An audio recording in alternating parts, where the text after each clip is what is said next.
Hello, readers of Every Word, and welcome to EveryWord365. Let's continue reading through every word of the Bible. I'm your host, Christina Munoz-Madsen, and today we're reading through Luke 1 through 2. Welcome to Luke. Well, I have warm fuzzies all over me after hearing from so many of you that are still here along with us on this journey. Can I get a woohoo and a yay? If you can make it this far, I know you can complete this task. Some of you have been with us since the beginning, since Genesis in January. So well done, high five, fist bump, all the congratulations. We can do this. So here we are in Luke. What I love about Luke is that he is a very detailed writer. One could argue that being a physician makes him a detail-oriented person. For those of you that are doctors or married to a doctor or just know a doctor or nurse, would you agree? Either way, hopefully that perspective is enjoyable to you all. As a journalist, I love the details. So here's some more background info on the Gospel of Luke. And of course, this is from gotquestions.org. Who is the author?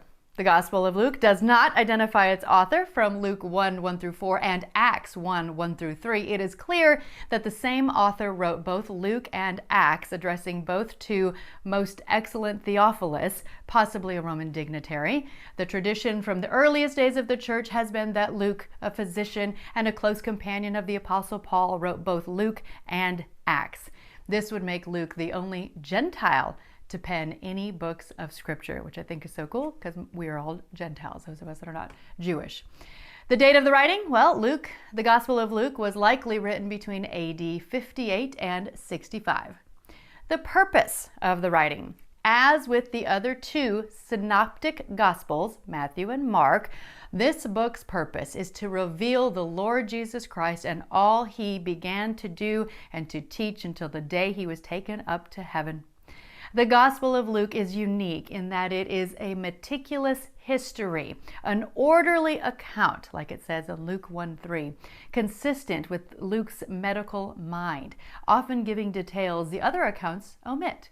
Luke's history of the life of the great physician emphasizes his ministry to and compassion for Gentiles, Samaritans, women, children, tax collectors, sinners, and others regarded as outcasts in Israel at the time. And of course, that is from gotquestions.org, and I'm including a link to that part of their website. And I love today's daily walk so much that I feel compelled to share it. Sometimes I share a little bit, sometimes I just let you read it. This is one that I wanted to share. How abandoned are you to the will of God? How much of your life is available for God to direct? Have you given him your finances, your social relationships, your career plans, your family? Consider the case of a young Jewish girl named Mary. God-fearing, virtuous, engaged, and no doubt full of dreams for the future. Mary was confronted by the angel Gabriel, who announced that she was God's choice to bear the Messiah. Can you imagine? What must have gone through her mind? Who will believe I have conceived as a virgin? How will Joseph react to the news? What will happen to our wedding plans? What will my parents and friends think? In spite of her questions, Mary's response was faith-inspired. I am the Lord's servant. May everything you have said about me come true. Can any of us honestly say we would have responded that way? God will never ask of you what he did of Mary, but he desires the same attitude from you: abandonment, availability, allegiance. Now go back and reread the question in the first paragraph of today's daily walk. How abandoned are you to the will of God? Oh, that is so good. And as many of you probably know, Mary was just a teenager, and yet she had awe-inspiring maturity in her faith. I pray the same for all of us.